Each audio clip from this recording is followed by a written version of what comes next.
Assalamualaikum warahmatullahi wabarakatuh. Perkenalkan, saya Muhammad Ilham Nofriansyah, mahasiswa Magister Politeknik Setelan Makassar.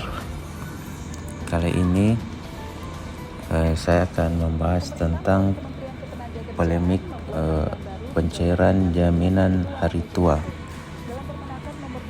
Seperti yang kita ketahui, pemerintah melalui Menteri Ketenagakerjaan Ida Fauzi mengeluarkan aturan baru mengenai pencairan dana jaminan hari tua atau JHT. Dalam kebijakan ini, dana JHT baru dapat dicairkan saat peserta menginjak usia 56 tahun. Aturan baru soal jaminan hari tua ini menimbulkan pro dan kontra oleh berbagai pihak. Para buruh melihat aturan ini sangat tidak berpihak kepada buruh. Hal yang sama diungkap oleh beberapa anggota DPR yang menyatakan keluarnya aturan ini di saat yang tidak tepat. Seperti yang kita ketahui, manfaat dari jaminan hari tua ini merupakan berupa uang tunai yang besarnya adalah akumulasi seluruh iuran yang telah dibayarkan ditambah dengan hasil pengembangannya. Adapun uang tunai dari manfaat jaminan hari tua dapat dibayarkan sekaligus dan sebagian.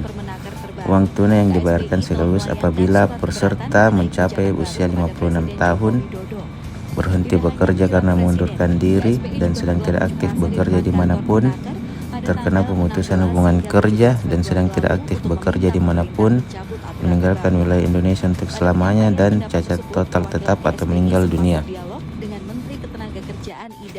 Namun pada akhirnya pemerintah melalui Presiden Joko Widodo akhirnya angkat bicara soal polemik peraturan Menteri Ketenagakerjaan atau Permenaker nomor 2 tahun 2022 tentang tata cara dan persyaratan pembayaran manfaat jaminan hari tua. Melalui Mensesnek mengatakan Presiden paham bahwa para pekerja keberatan dengan aturan yang menyebutkan bahwa dana JHT baru bisa dicairkan ketika peserta BPJS Ketenagakerjaan memasuki masa pensiun, yaitu 56 tahun.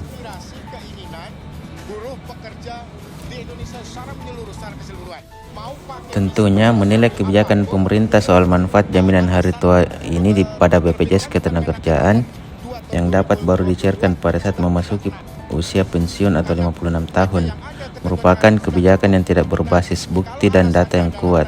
Situasi ini menyebabkan kebijakan yang diambil menyisakan sejumlah persoalan dan menuai gelombang kritik karena proses penyusunannya tidak berdasarkan pada evidence base. Kebijakan ini tidak evidence based dan dibuat tidak sensitif terhadap publik, khususnya pekerja di sektor swasta.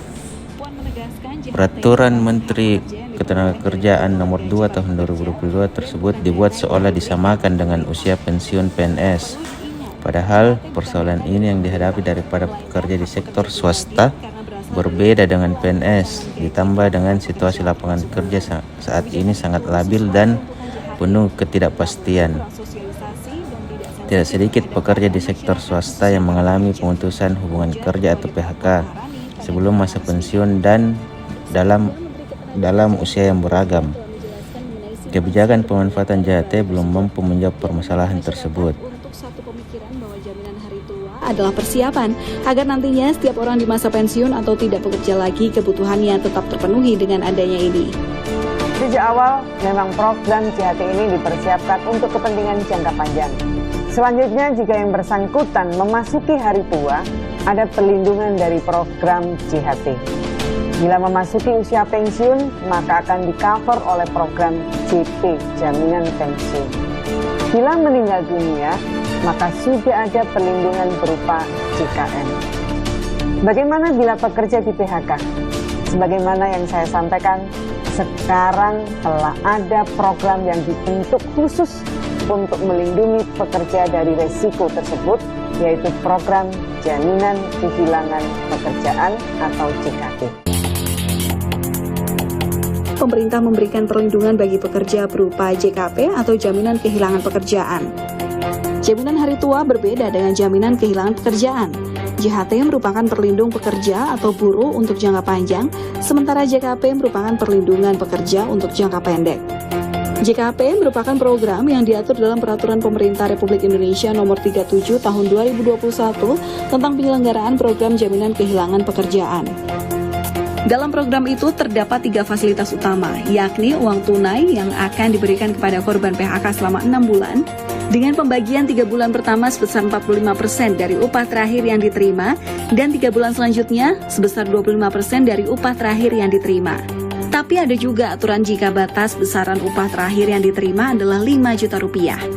Fasilitas kedua adalah akses informasi yang meliputi informasi lowongan kerja dan bimbingan jabatan yang diberikan berupa asesmen diri dan konseling karir. Dan fasilitas yang ketiga adalah pelatihan kerja, di mana pelatihan akan diberikan secara daring ataupun luring melalui lembaga-lembaga pelatihan milik pemerintah swasta ataupun perusahaan. Namun pendiri Asosiasi Pekerja Indonesia, Mira Sumirat menilai program jaminan kehilangan pekerjaan yang digadang-gadang sebagai pengganti JHT tidak memiliki kejelasan realisasi di lapangan, sehingga akan mempersulit kondisi masyarakat. Menurutnya, kebijakan pemerintah tersebut justru membuktikan ketidakpedulian pemerintah terhadap buruh di tengah tingginya angka pengangguran dan PHK di masa pandemi. Mereka nggak setuju. Jadi kawan-kawan pekerja buruh tidak setuju. Mereka kaget ketika muncul Permenaker nomor 2 tahun 2022 ini gitu. Nah, artinya ini kan ada pemaksaan kehendak ya, pemaksaan kehendak dengan terbitnya Permenaker nomor 2 tahun 2022. Saat ini JKP belum bisa menjadi solusi atas persoalan ketenaga kerjaan, terlebih lagi pekerja yang mengalami kesulitan ekonomi dalam waktu dekat. Program JKP memiliki persyaratan yang tak memungkinkan bisa langsung dirasakan pekerja yang membutuhkan dana cepat, seperti pencairan JHT pada aturan sebelumnya. Dana JKP bisa diakses pekerja dengan syarat, yakni peserta telah memenuhi masa iuran program JKP bulanan minimal 12 bulan dalam 24 bulan, telah membayar iuran 6 bulan yang dibayar secara berturut-turut sebagai peserta BPJS Ketenagakerjaan, dan periode pengajuan sejak dinyatakan PHK hingga 3 bulan. Program JKP baru diberlakukan mulai tanggal 22 Februari mendatang, sehingga efektivitasnya belum teruji. Pemerintah diminta untuk meyakinkan pekerja bahwa aturan baru ini memiliki manfaat sesuai namanya.